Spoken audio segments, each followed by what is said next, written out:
This is a Ramsey Winch model DC9-1.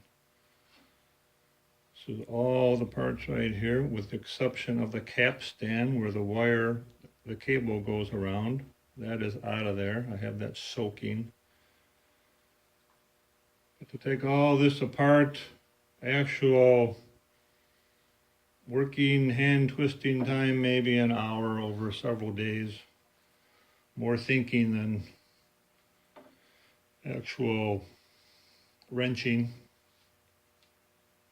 This plate here goes on, covers this. This gear goes in here.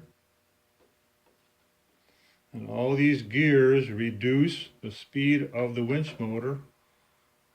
Reduce it down to real slow speed for the cable, feeding in and out of the cable.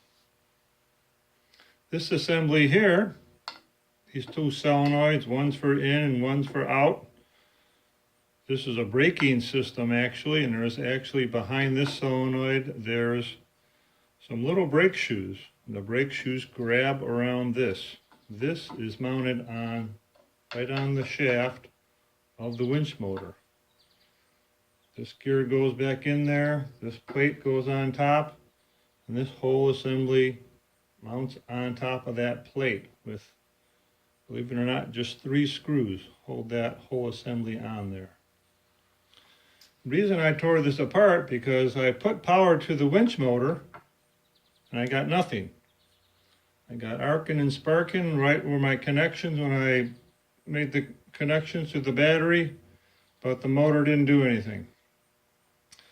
So I reluctantly took all this apart and discovered when I pulled the winch motor off, up in this area here, there was all this twirly paper stuff.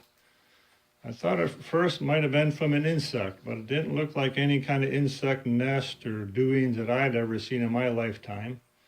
But I essentially, when I had this off, I blew it all out. Everything turned and looked good. I put it back on, left this gear out, wired it up, and got this.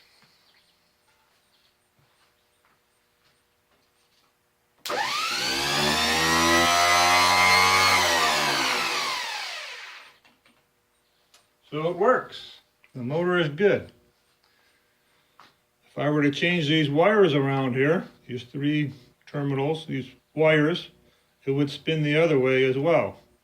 This is a winch that operates, like I said, off these solenoids, operates it to turn either to feed the cable out, to hook up to your load, and or to feed back in. So if I were to switch these wires, put power back to it, this shaft would turn the opposite way.